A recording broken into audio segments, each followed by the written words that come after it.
Assalamualaikum warahmatullahi wabarakatuh. Tabik pun, Mitra TV hari ini kita hadir lagi di sebuah acara Lampung Bicara. Sahabat Mitra TV akan menyaksikan kami selama 1 jam ke depan di acara Lampung Bicara ini. Dan saya sekarang berada di kantor Lampung Pos, di kantor pemimpin perusahaan. Betul ya Pak Isa? Ya. Dengan Pak Dr. Iskandar Zulkarnain yang pada saat ini banyak yang akan kami bahas. Tentu bukan soal bisnisnya koran, tetapi kita akan membahas karena Pak Iskandar Zulkarnain ini sekarang lagi menjadi pembicaraan yang hangat di seantero Lampung, terutama dunia wartawan, karena beliau menjadi salah satu wartawan Lampung ataupun tokoh pers Lampung yang masuk dalam kabinet kepengurusan PWI pusat yang diketuai oleh Bang Henry C. Bangun. Yeah.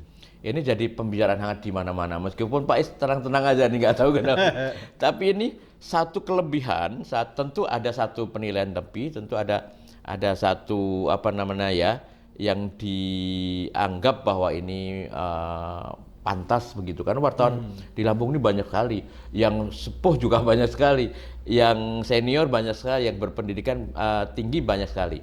Maka Mitra TV mencoba pingin tahu lebih jauh apa saja tentang Pak Iskandar ini. Yang pertama, ketika sikapnya juga ya, ketika mau diajak menjadi pengurus pusat. Yang pertama itu yang kita bahas. Kemudian nanti akan kita bahas juga tentang kenapa wartawan harus ikut UKW, uji kompetensi wartawan. Kemudian bagaimana tentang sikap perilaku sebagai wartawan di masyarakat. Akan kami bahas selama 3 sesi dengan Pak Dr. Iskandar. Selamat malam Pak. Kita hari ini malam ya. Malam. Pak Is, siap. Sambil terima kasih nih kopinya pahit sudah dihidangkan. Hari ini mungkin kita akan bagi 3 sesi Pak Is. Yang pertama mungkin kita akan sedikit dari Pak Is pribadi ini, karena secara tadi sudah saya sampaikan di opening kami, Pak Is terpilih menjadi salah satu pengurus pengurus pusat di kabinetnya Bang Henry C. Bangun. Nah, bagaimana menyikapi ini tentunya saya nggak tahu Pak Is terkaget-kaget seperti apa, nggak tahu tiba-tiba semua ada membicarakan Pak Iskandar. Silakan Pak Is. Baik, terima kasih Mas Don atas waktu ya untuk bisa kita ngobrol di malam hari ini. Tentu kalau bicara saya diminta ini oleh pengurus PWI Pusat untuk menjadi anggota Dewan Kehormatan. Nah, ini tentu kita awalin dulu bahwa PWI Persatuan Wartawan Indonesia itu menyelenggarakan kongres ya di Bandung beberapa minggu yang lalu. Alhamdulillah terpilih sebagai ketua umumnya Bang Henry C. Bangun.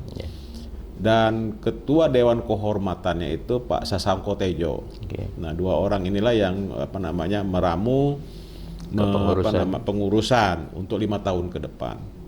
Nah, saya ditawarin untuk jadi pengurus PWI Pusat di Dewan Kehormatannya. Itu ada 9 orang, Mas Dok. Sekarang di DKD Provinsi ya?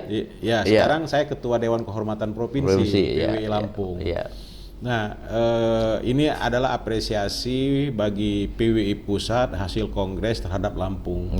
Ya kan, kenapa Lampung banyak memberi pada saat itu kebenaran saya diminta oleh para peserta kongres memimpin Komisi A yang membahas tentang anggaran dasar peraturan rumah tangga termasuk kode etik wartawan PWI.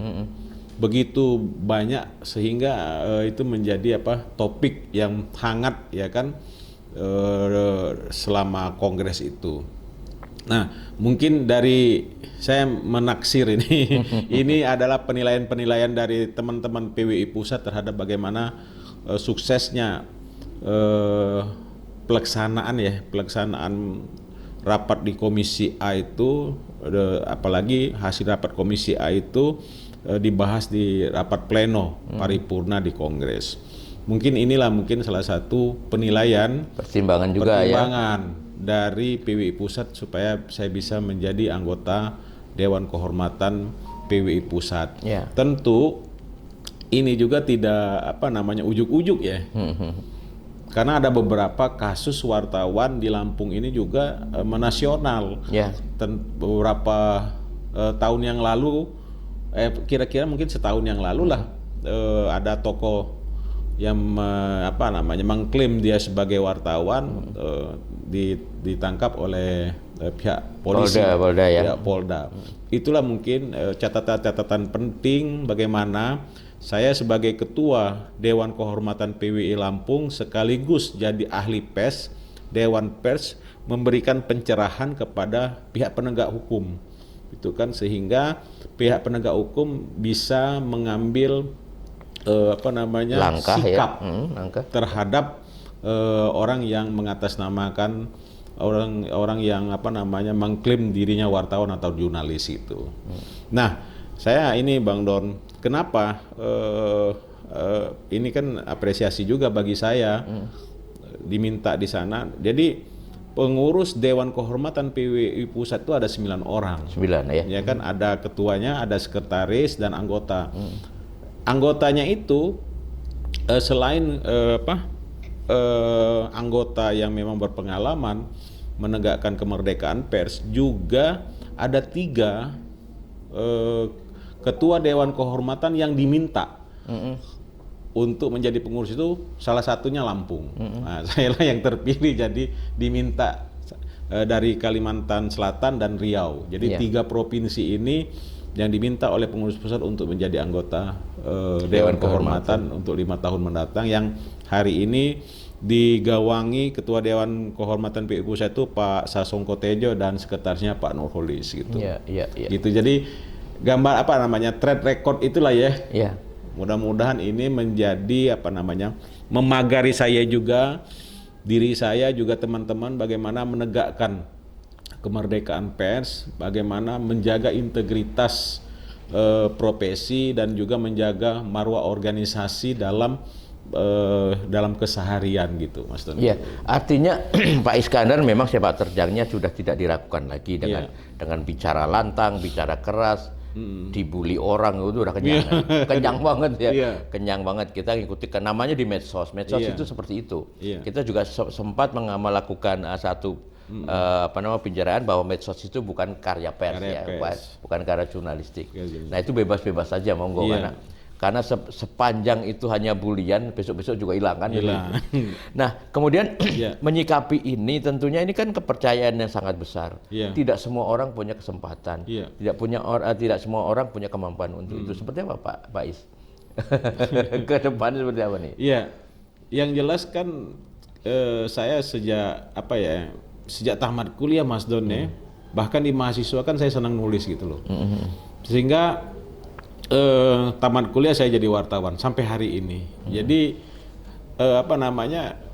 memang kata penyanyi itu separuh napas itu sudah di jurnalistik. Iya kan. Jadi sampai karya tesis saya S2 bicara soal penegakan hukum pers, ya kan. Dan disertasi saya S3 saya bicara juga soal diklat jurnalistik untuk wartawan di era digital ini. Jadi mungkin teman-teman melihat komitmen saya di dunia pers, komitmen saya tentang kemerdekaan itulah mungkin diminta untuk bisa ke Jakarta itu. Tapi yang jelas saya tidak akan meninggalkan Lampung. Pasti. Karena Lampung adalah basis saya, akuarium saya, ya kan. Jakarta itu sebagai pengabdian. Toh nanti apabila saya harus memilih, ya nanti kita istihoroh lah mana yang terbaik. Itu mana yang terbaik, apakah saya terbaik untuk di Lampung saja atau di Jakarta. Saya kan punya bos juga di Jakarta, ya kan. Harus berkonsultasi. Apalagi di Lampung Pos sekarang punya posisi yang vital gitu ya. Iya. Harus menjalankan roda perusahaan dengan serius gitu. Serius itu. Oke, di luar itu Pak Is, sekarang kan berkutatnya pada Dewan Kehormatan. Iya. Dewan Kehormatan itu punya satu penilaian sendiri yang secara luas mungkin tidak hanya sepanjang karya saja gitu kan, tapi ada perilaku, dan kemudian Pak Is juga sebagai yang satu ahli pers. Iya. Nah ini kan delik segala macam yang ada di situ harus dikuasain seperti itu ya. Nah kalau di dekadenya pusat dengan domain seperti sama atau mungkin lebih luas? Ya, jadi kalau di provinsi Dewan Kehormatan itu kan untuk mensosialisasikan kode etik jurnalistik ya, kode perilaku wartawan. Terus juga kalau di provinsi itu kalau ada pelanggaran dia kan untuk memberikan pencerahan. Nah bedanya kalau Dewan Kehormatan PWI Lampung itu dengan Dewan Kehormatan PWI Pusat itu, kalau Dewan PWI Pusat itu lebih pada eksekusi ya. Kalau umpama ada wartawan kita melakukan pelanggaran kode etik, Dewan Kehormatan Provinsi hanya mengusulkan ke PWI Pusat untuk diberikan sanksi gitu loh. Nah inilah yang perbedaannya. Tentu Dewan Kehormatan ini bagaimana menjaga etika organisasi, menjaga etika profesi. Apabila ada beberapa kasus orang yang melanggar kode etik, bahkan orang yang melanggar undang-undang pers, itu kan langsung dicopot dari keanggotaan gitu. Tapi memang kalau di pusat jauh lebih sibuk karena daerahnya banyak. Kan, pengaduannya banyak tentunya. Kalau secara kasuistik di Lampung tidak banyak, hanya mungkin temporer lah seperti itu. Temporer. Karena terus terang sebetulnya makin kesini kasus-kasus wartawan mungkin makin sedikit ya, meskipun masih ada tetapi makin sedikit. Nah kalau secara pilihan, ini pilihan loh. Kalau secara pilihan itu sebelum Istiqoroh nih kira-kira milih yang mana nih kira-kira ini? Yang jelas itu karena sama-sama nggak ada honor loh ya, ini kan nggak ada honor. Gitu. Yang jelas itu anggota Dewan Kehormatan PWI Pusat itu yang lebih menantang. Iya. Kenapa? Karena itu kita mengurusi Indonesia. Betul. Negara ya sekarang. Negara. Jadi itu adalah PR baru, pelajaran baru bagi saya dalam menekuni organisasi itu, dalam menekuni profesi ya. Artinya kan kalau di Jakarta karena itu lebih pada pusat kekuasaan, tentu banyak bermacam ragam yang harus saya hadapi di Dewan Kehormatan PWI Pusat itu. Tapi ya itu namanya dinamika kehidupan. Iya. Kan secara karir sebetulnya lebih lebih, kalau orang bilang sekarang keren. Nih. Orang-orang Lampung bisa menasional. Dan itu mungkin Pak Is, dampaknya akan juga memberikan kepercayaan diri ke teman-teman Lampung, bahwa Lampung juga banyak dilirik. Selain Pak Is kan ada Niswar ya, ada Niswar. Ini kan mutu wartawan Lampung ternyata bermutu. Nah, gitu seperti apa nih kira-kira? Iya, jujur aja kalau kalau kita bicara pengabdian ya. Pengabdian, terus kita bicara soal kepengen bagaimana membuka wawasan, ya kita harus ke Jakarta. Betul. Harus ke Jakarta itu. Harus karena kita menghadapi berbagai macam ragam orang, berbagai macam pekerjaan, sehingga itu menuntut kita meningkatkan kapasitas dan kompetensi lagi gitu. Betul. Kalau di Lampung kan segini-gini aja. Tantangan tidak begitu besar. Uji nyali juga. Iya, harus nyali. Uji nyali secara. Memang harus begitu. Semakin orang dipercaya, semakin ini ya kita tetap itu kita syukuri dan itu juga menjadi tantangan. Tapi kan sebagai kita yang orang yang beragama itu kan cobaan apa lagi yang saya harus hadapi kalau di Jakarta. Gitu kan. Ini kan pasti ada cobaan. Nah, cobaan apa lagi, mampu nggak saya harus menghadapi cobaan itu. Kalau di Lampung mungkin sudah sudah hampir finish ya, dalam tahap berorganisasi karena di Dewan Kehormatan PWI. Tapi kalau sudah di Jakarta itu ada cobaan lagi, cobaannya yang lebih besar gitu. Nah, mudah-mudahan saya bisa melewati cobaan itu gitu kan. Ini kan kepercayaan PWI Pusat hasil kongres di Bandung, saya diminta itu. Ya kita konsultasi karena saya tidak sendirian. Karena saya punya keluarga, punya yang harus kita benahi di organisasi sendiri dan juga di perusahaan di Lampung Pos ini gitu. Oke, Pak Is, nanti kita teruskan. Ini luar biasa karena ada di segmen tadi yang pertama ini memang kalau disimpulkan agak sedikit ada dilema ya. Tapi nggak apa-apa. Nanti harus istiqoroh dulu, itu yang paling benar. Nah, jadi kita serahkan kepada Yang Maha Kuasa. Saya harus kemana seperti itu. Nanti kita akan teruskan di segmen yang kedua. Sahabat Mitra TV, kami akan jeda sejenak. Nanti setelah ini saya akan teruskan dengan Pak Iskandar membahas perlukah wartawan itu kompeten.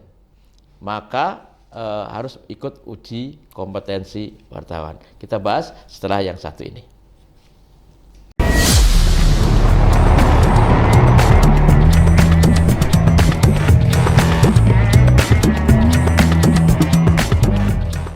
Baik, kita kembali lagi di Lampung Bicara dengan Pak Dr. Iskandar. Tadi saya sampai di segmen yang pertama tentang kepengurusan PWI. Saya sekarang masuk di ini Pak Is, di perlukah wartawan itu kompeten.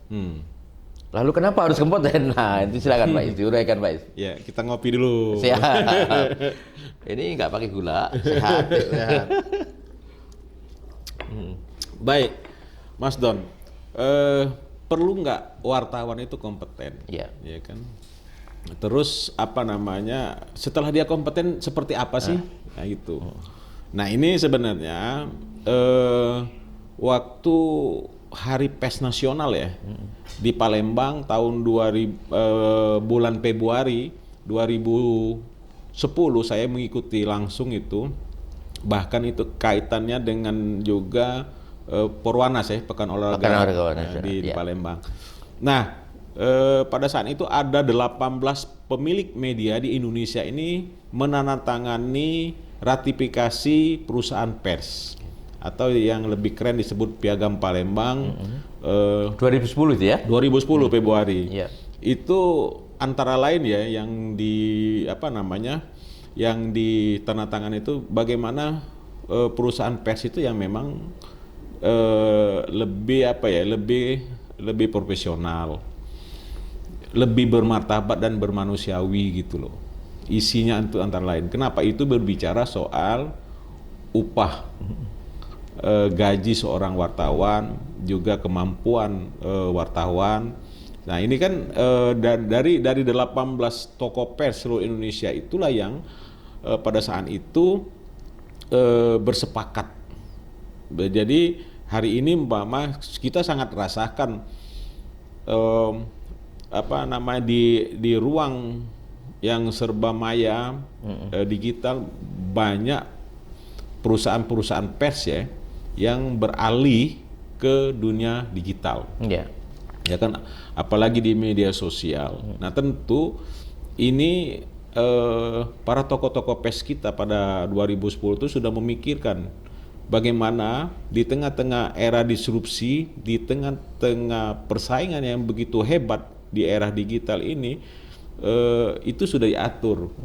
Hari ini siapapun bisa membuat konten berita. Apakah konten berita itu masuk dalam karya jurnalistik atau tidak?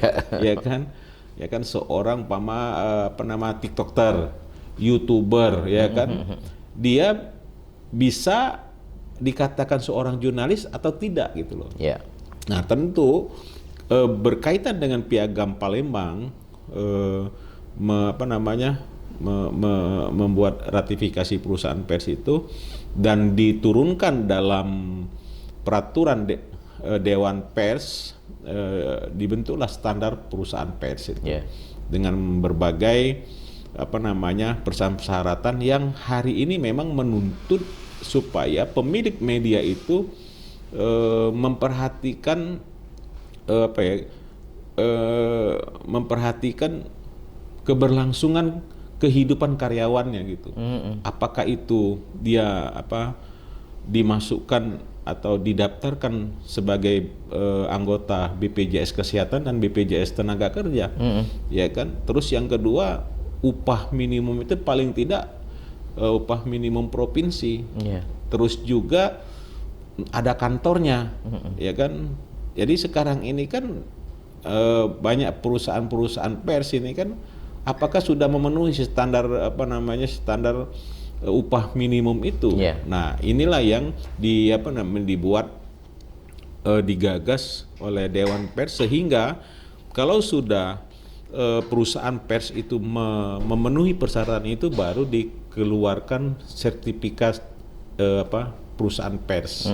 Ya kan, kayak Lampung Pos sudah. Nah, nanti supaya mitra TV juga. Nanti itu perlu dikasih daftar ke Dewan Pers ya. Iya, itu sangat perlu. Nah, tentu kayak umpama Lampung Pos salah satu media, ya kan, pemretnya juga harus wartawan utama. Betul. Nah, UKW utama. Sekarang kalau sudah begitu, penting atau tidaknya UKW, ya kan? Artinya UKW sangat penting untuk memenuhi persyaratan meraih sertifikat sertifikat perusahaan pers itu. Nah, sekarang kenapa harus perlu UKW? Tentu UKW itulah, kalau kan kita punya 3 jenjang tuh Mas Don. Ada muda, madya, ada utama. Ya kan, kalau muda dengan madya itu ada 10 mata uji, ya kan. Terus juga utama juga seperti itu. Terus mata uji itu kan yang paling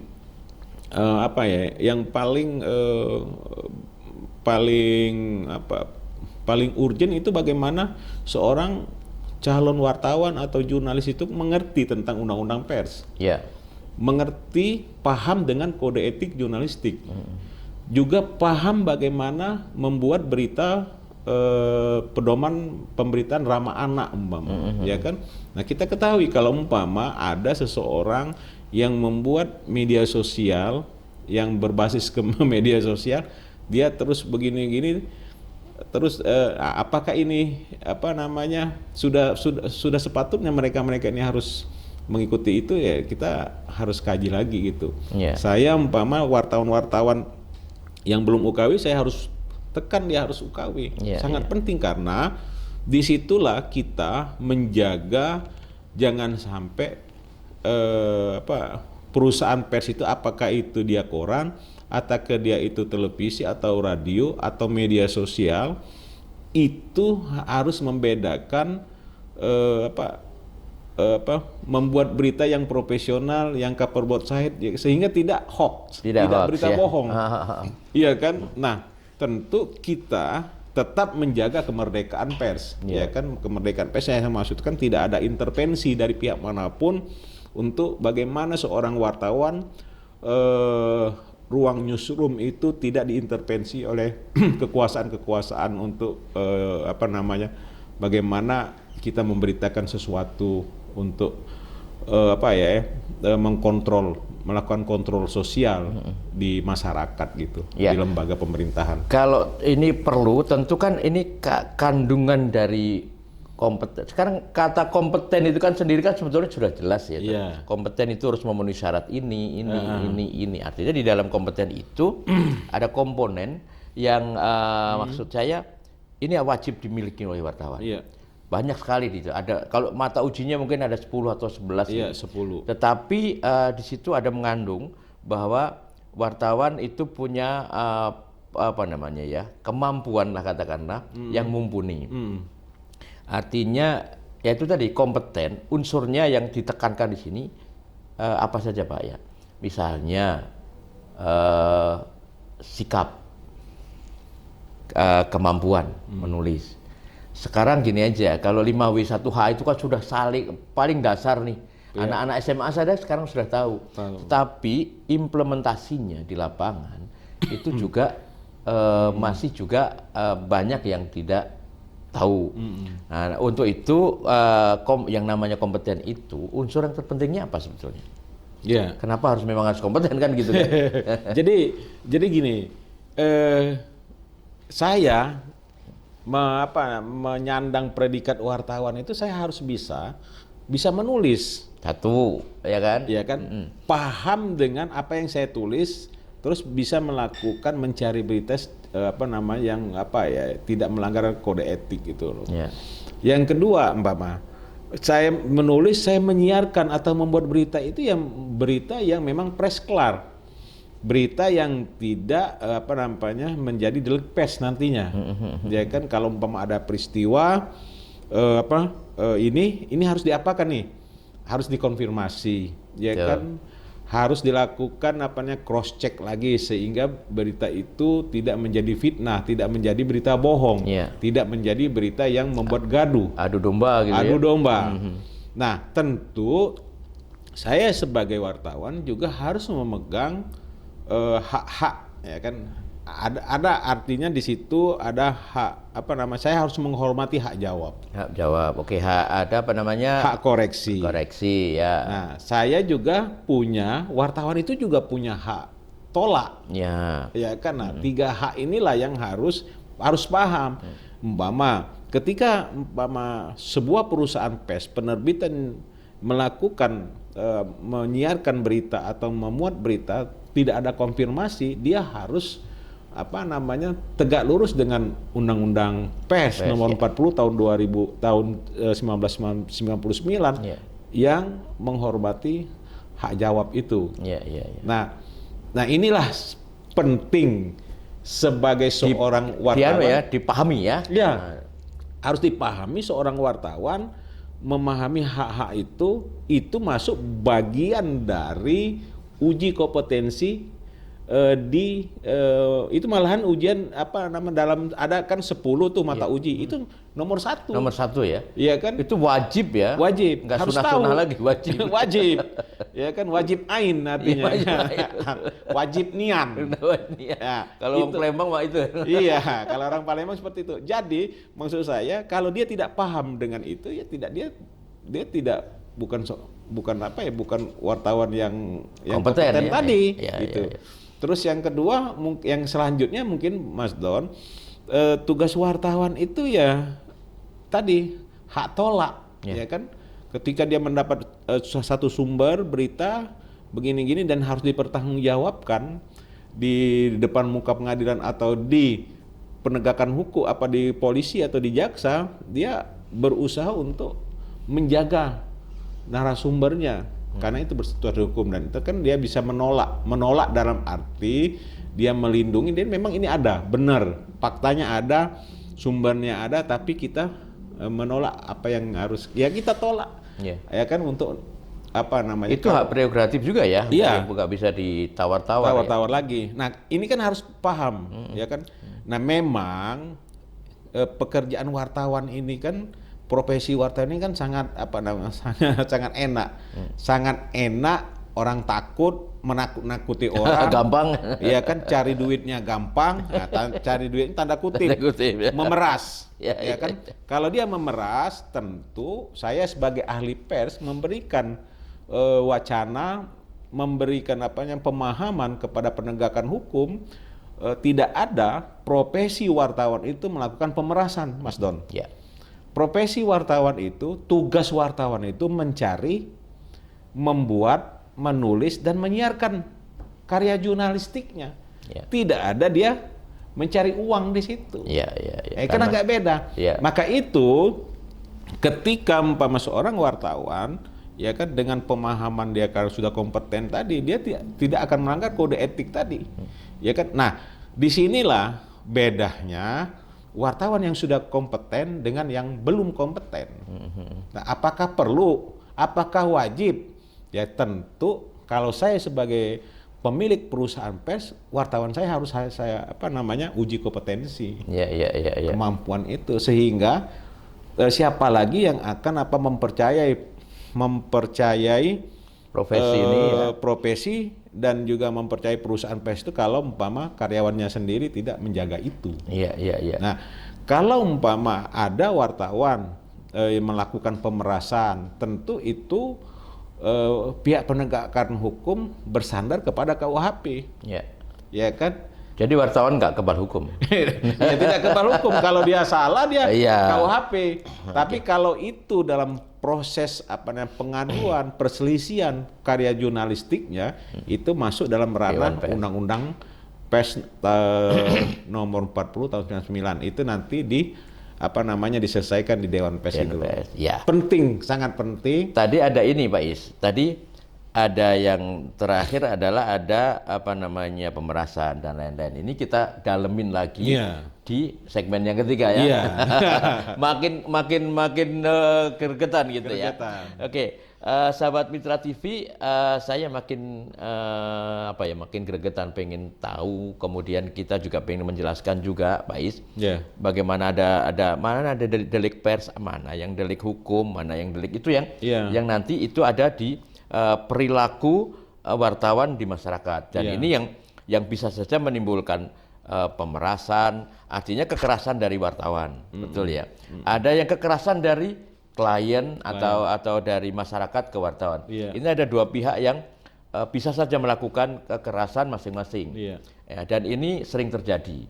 Mudah-mudahan ya meskipun sudah tidak banyak lagi terjadi seperti sebelum banyak ada UKW misalnya, kan ini sebenarnya ada data juga ya, yang menyebabkan orang-orang yang di luar sana udah dikasih tahu nih, ini wartawannya UKW belum, ini segala macam.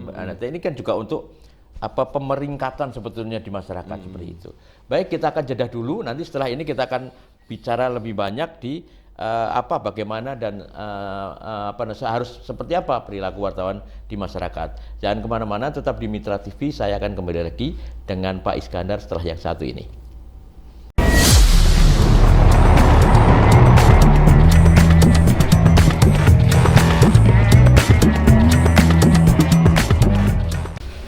Ya, kita kembali lagi di segmen terakhir masih Lampung Bicara. Di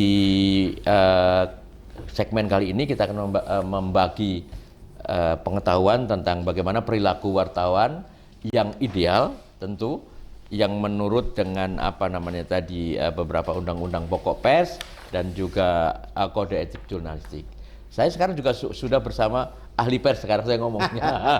Kalau tadi saya ngomong di KD, sekarang ahli persnya. Ahli pers. Ya, ahli pers itu kan juga secara umum dia di perilaku pers sudah dikuasai pasti.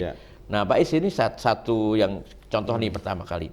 Ini beberapa ada kasus yang saya tadi di opening saya sampaikan bahwa ada kekerasan terhadap wartawan, ya kan?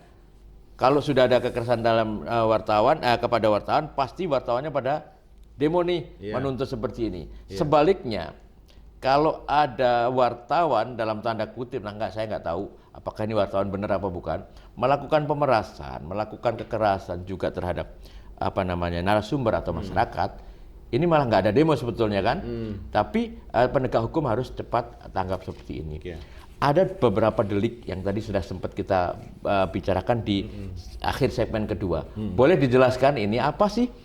Apa yang boleh dituntut, apa yang tidak boleh dituntut di dalam undang-undang pokok pers dan bisa masuk di hukum normatif yang yang umum seperti itu, di KUHP misalnya seperti itu. Silakan, Mas. Ya, jadi saya agak koreksi, bukan undang-undang pokok pers, undang-undang pers. Undang-undang pers ya. Undang-undang pers. Kalau di era Orde Baru itu undang-undang pokok pers. Undang-undang pokok pers. Sekarang sudah dirubah. Pasca reformasi, setelah reformasi kan tahun 99 kita. 99 ya. Itu undang-undang pers. Nah, langsung jadi gini, Mas Don. Ya. Ya saya alhamdulillah lah ketika saya diminta oleh teman-teman PWI Lampung duduk di Ketua Dewan Kehormatan periode pertama, ya ini periode kedua. Saya mengikuti, didorong oleh PWI Pusat juga menjadi ahli pers, dan alhamdulillah lulus saya ahli pers untuk menekuni bagaimana kita ahli pers itu kan menjaga kemerdekaan pers sebenarnya. ya kan, bukan kita sebagai ini ahli pers lah kan. Kenapa perlu ahli pers gitu kan? Ini kan untuk menjaga kemerdekaan pers yang termaktub dalam undang-undang pers sendiri. Itu saya diuji juga. Untuk menjadi ahli pers itu kan saya mengikuti ujian juga di Jakarta, bahkan kemarin di dilakukan penyegaran lagi di Batam terakhir. Tentu ini di Lampung ini sebenarnya ada beberapa teman yang sudah jadi ahli pers, ya kan, Pak Mas Oyos ya. Itu kan dari utusan dari AJI, Aliansi Jurnalis, Mas Heri Wardoyo. Kemarin Heri Wardoyo itu aktif di pemerintahan, itu tidak boleh. Jadi ahli pers itu memang benar-benar yang independen, tegak lurus undang-undang pers. Terus Donald Harisihotang kemarin ya kan, Donald Harisihotang harus mundur dari ahli pers karena dia sekarang di partai politik ya. Nah saya masih bertahan karena tidak ngikut tidak partai politik dan lain. Nah tentu apa sih ahli pers ini memberikan pendampingan ya, pendampingan apabila ada teman-teman wartawan, baik itu wartawan yang memang PWI atau juga wartawan yang dalam konstituen Dewan Pers, memberikan pendampingan memberikan pendampingan di penegakan hukum. Penegak hukum baik itu di jaksa atau di kepolisian atau di pengadilan, bahwa menerangkan undang-undang pers itu seperti apa, terus juga kode etik itu seperti apa. Nah, tentu tadi Mas Don bilang ya kan, ada yang harus kita selesaikan apabila terjadi delik pers, ada yang diselesaikan di luar delik pers. Nah, yang tentu di delik pers ini kita bertanggung jawab penuh. Bagaimana karya jurnalistik ataupun perusahaan pers diintervensi oleh kekuasaan, diintervensi oleh kelompok-kelompok masyarakat untuk mengganggu kemerdekaan pers. Ya kan, banyak contohnya itu kan. Tentu saya sebagai ahli pers memberikan pemahaman kepada teman-teman wartawan bahwa harus mematuhi undang-undang pers, mematuhi kode etik, juga menghormati hak jawab, hak koreksi ya kan, juga termasuk menghormati berbagai peraturan Dewan Pers itu sendiri. Itu yang memberikan pendampingan, memang memberikan pemahaman, juga memberikan paham. Nah, saya perpanjangan tangan istilahnya dari Dewan Pers menjelaskan kemerdekaan pers itu di daerah, tentu bekerja sama dengan konstituen Dewan Pers, PWI, AJI ya kan, IJTI dan lain-lain, karena Dewan Pers juga melakukan kerjasama menandatangani MOU dengan pihak kepolisian, dengan kejaksaan, bahkan dengan Mahkamah Agung. Kan turunannya kan sampai ke Polda, ke Kejaksaan Tinggi, juga di Pengadilan Negeri. Tentu ini Mas Don akan memberikan bagaimana orang di luar dunia pers itu kita memberikan pemahaman bahwa itulah dunia pers hari ini, untuk supaya kita tidak seperti di era Orde Baru. Masa lalu itu udah sangat luar biasa. Nah, terus bagaimana yang mereka hari ini mengaku-ngaku dia wartawan, ya kan, mengaku-ngaku ini. Nah, tentu saya jelaskan dalam Undang-Undang Pers sendiri, tugas wartawan itu kan menulis, ya kan, mencari, menulis dan menyiarkan, memberitakan hasil karya jurnalistiknya. Ya kan, tentu kalau umpama terjadi persoalan ini yang sangat berat, ya kan, kalau umpama dia sudah mengantongi kartu kompetensi, apakah itu UKW muda, madya maupun utama, ya. Ketika dilakukan istilahnya diadili oleh organisasinya, bahkan dinilai oleh organisasinya juga Dewan Pers pelanggaran berat, kompetensinya itu dicabut seumur hidup. Ya kan? Nah, ini yang saya sampaikan kepada teman-teman untuk berhati-hati, teman-teman, kalau sudah mengikuti UKW untuk menjaga integritas dan marwah organisasi tersebut. Karena itu bisa dicabut juga ya. Dicabut dan seumur hidup nggak bisa jadi wartawan lagi. Nah, ini yang harus saya sampaikan. Nah, terhadap kemarin saya juga dibully ya, dibully oleh teman-teman dalam kelompok organisasi wartawan lah, yang wartawan dalam klaim mereka sampai saya di demo di Dewan Pers, demo di Mabes Polri terhadap bagaimana saya menjaga kemerdekaan pers, bagaimana saya menegakkan kode etik jurnalistik itu yang 11 pasal itu juga undang-undang pers itu. Nah, inilah yang diberikan pemahaman-pemahaman, bahkan saya diminta oleh Polda Lampung 2 kali mensosialisasikan undang-undang pers, hukum pers, ya kan, kode etik juga apabila terjadi delik pers, bagaimana harusnya pihak penyidik bertindak terhadap kasus pers itu. Nah, saya sampaikan ke teman-teman penyidik di Polda, baik itu di Polda Lampung maupun di Polres, minta kepada Dewan Pers, ya kan, secara resmi ahli pers untuk memberikan pemahaman terhadap undang-undang itu. Nanti Dewan Pers akan menunjuk ahli pers di daerah untuk sebagai perwakilan Dewan Pers itu mendampingi teman-teman yang bermasalah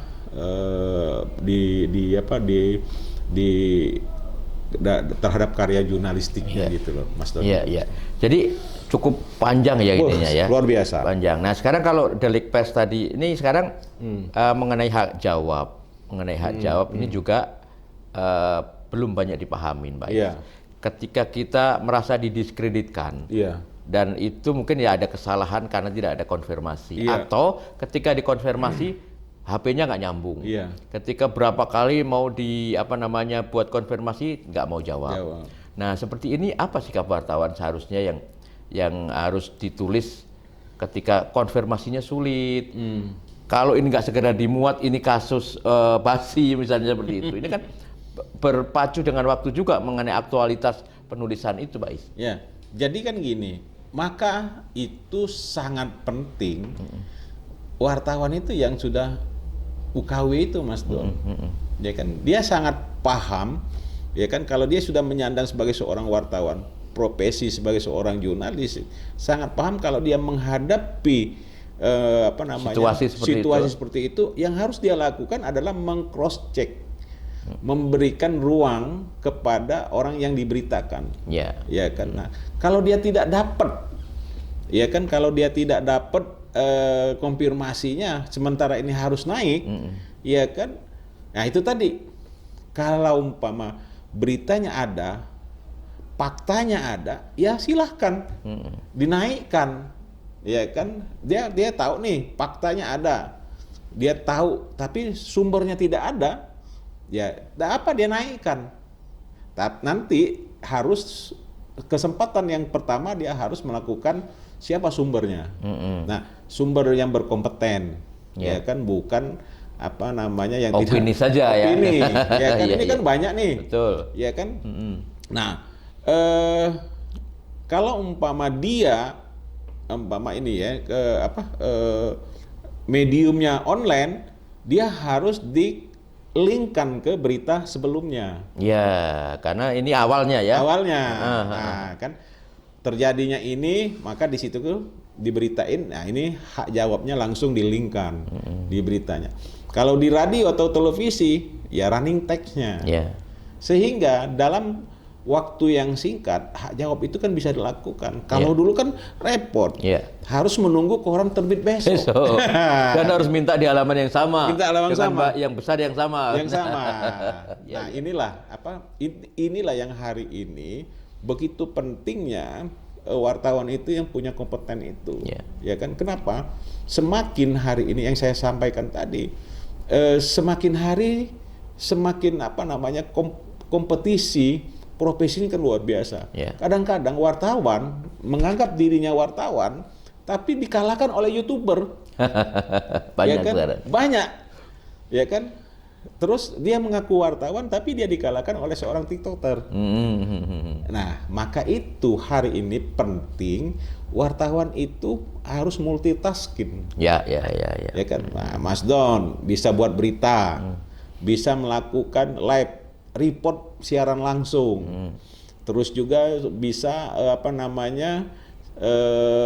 membuat berita online secara langsung dan bisa. Nah itulah yang hari ini yang dimaui oleh masyarakat publik terhadap pers itu sendiri, sehingga nanti pada akhirnya publik akan menilai ini karena jurnalistik yang memang benar dikerjakan oleh teman-teman kompeten, ini yang bukan kompeten, ini bukan ranahnya istilahnya pers lah ya, non pers itu tadi, gitu. Nah, kalau bicara pers dan non pers, tentu media sosial itu dijerat oleh undang-undang hukum pidana dan undang-undang ITE, Mas. ITE ya, sekarang ada ITE ininya ya. Kan? Nah, kalau kita yang bekerja di pers ini, kita kalau ada kasus delik pers itu kan diadili, berpijak bersandar kepada Undang-Undang Nomor 40 Tahun 99 tentang pers gitu. Itu sebenarnya yang hari ini. Ranahnya segitu ya. Jadi dipesankan juga kepada masyarakat, kalau kecewa diberitain, Anda punya hak jawab. Hak jawab. Ya, jawab itu silahkan dipergunakan pada media yang sama. Sekarang kan salahnya begini, Pak Is. Kalau saya beritain, kemudian mereka nggak jawab ke saya, tapi jawabnya pakai medianya Pak Iskandar gitu loh. Ini seperti apa? Jadi ini kan seperti mengadu media seperti itu. Nah, inilah dibutuhkan, ya kan, seorang penanggung jawab perusahaan pers itu. Itu kan jelas dalam yang juga kompeten. Ya kan, dalam undang-undang pers itu, perusahaan pers itu harus ada penanggung jawabnya. Siapa penanggung jawabnya? Apakah Pemret ataukah pemimpin umum? Nah, Pemret yang hari ini diminta untuk melakukan sebagai memberikan tanggung jawab, memuat hak jawab itu. Jadi ada keikhlasan sebuah perusahaan pers atau penerbitan, baik itu TV atau radio, membuka ruang seluas-luasnya kepada orang yang diberitakan. Nah, ini bedanya. Bedanya perusahaan pers yang sudah terverifikasi, dia sangat paham dengan undang-undang pers dan kode etik, ya kan, dengan yang belum. Jadi kalau umpama berita itu bermasalah, ya kan begini-gini, langsung dia dicabut. Berita itu. Ya kan, ini melanggar undang-undang pers, melanggar kode etik, langsung dicabut. Sudah tidak ada. Ada kemarin saya menyampaikan ada 2 media di Lampung ini, ya kan, di halaman 1 itu yang tidak pantas, ya kan, tidak pantas dilakukan itu. Terus di situ ada lembaga resmi. Nah, saya sampaikan kepada Pemretnya, Anda menjas lembaga itu seperti itu, Anda berseberangan gitu loh. Tuh, dia kan melanggar etika. Kan, ya, maka dia permintaan maaf. Ya kan, media tersebut. Ada lagi media memberitakan pondok pesantren, pelanggaran waktu itu ya, tapi dia gambarkan, dia muat anak-anak di bawah umur. Saya telepon Pemretnya, itu nggak boleh. anak-anak di bawah umur itu kan Anda harus berpedoman kepada pedoman pemberitaan ramah anak. Artinya anak-anak itu harus dilindungi ya. Harus dilindungi. Ya, tidak dimuat lah karena dia punya masa depan. Nah, yang seperti inilah kadang-kadang kita mengingatkan kepada teman-teman yang bekerja di pers, perusahaan pers yang itu ya untuk patuh terhadap itu, Mas Don. Ya. Terakhir mungkin ini yang pokok bahasan yang terpenting itu masih cukup banyak yang kita ingin bahas. Yang sekarang ini setelah tadi perilaku wartawan sudah kita bahas ya, meskipun kita tidak harus detail karena sekarang masalahnya itu berbeda-beda terus, dan selalu punya tingkat kesulitan yang berbeda. Sekarang kita memperingatkan masyarakat, Pak Is, bagaimana kita harus menerima masyarakatnya ya, harus menerima wartawan atau tidak menerima wartawan. Ada hakkah masyarakat menolak diwawancari wartawan, atau apa syarat apa yang harus dia tanyakan kepada si wartawan itu? Itu yang penting. Sebelum saya jawab, kita ngopi dulu. Benar juga dari tadi. Bicara jangan tegang-tegang terus kan. Ya, ini kopinya enak banget nih. Nanti minta dibungkusin. Silakan. Ya, jadi gini, narasumber berhak nggak menolak wartawan untuk diwawancarai kan gitu ya? Betul.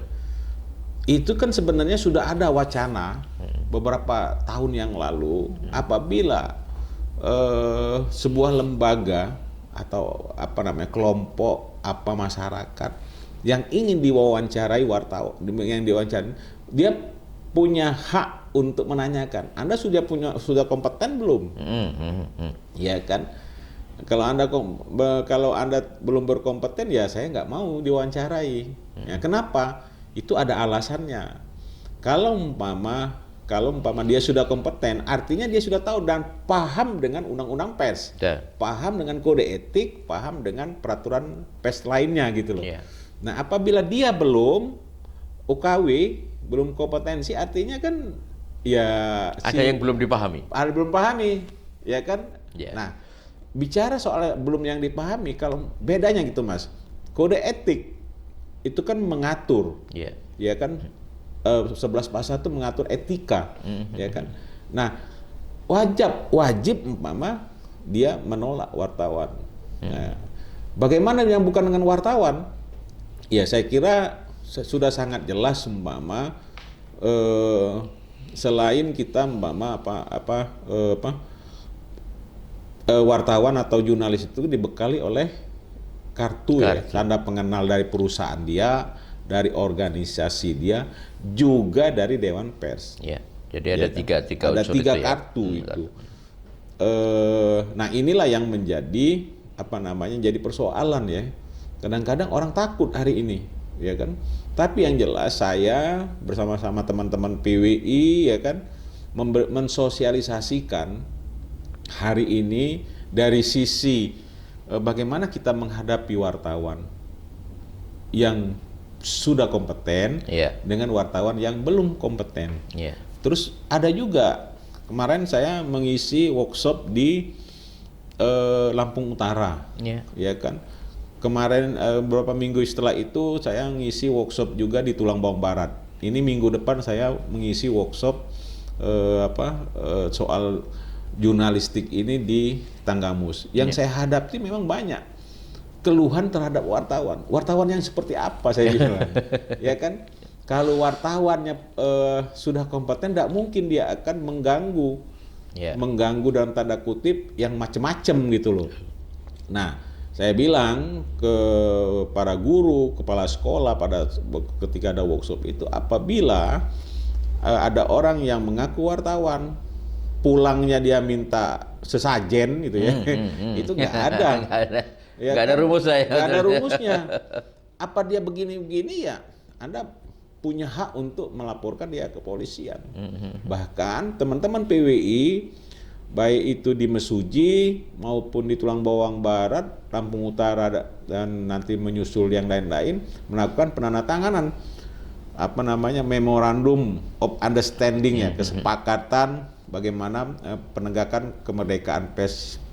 Nah, yang pernah saya sampai ke Polda beberapa tahun yang lalu itu, ada juga wartawan dia meminta apa istilahnya itu ya, meminta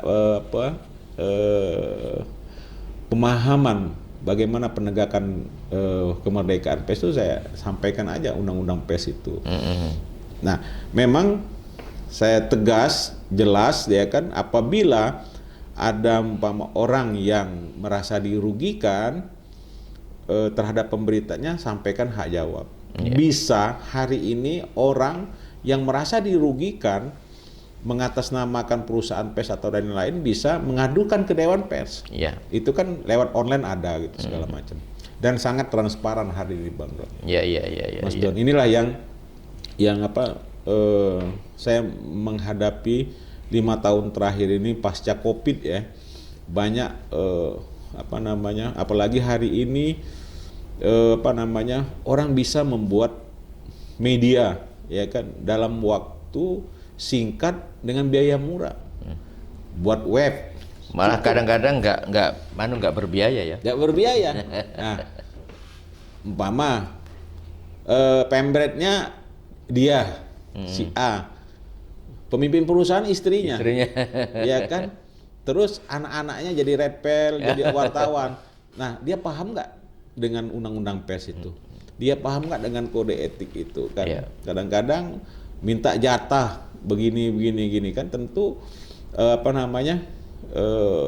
ada beberapa pemerintah kabupaten provinsi di luar Lampung itu meminta ya pendapat Dewan Pers, perlu nggak saya kerjasama dengan perusahaan pers yang belum terverifikasi di Dewan Pers.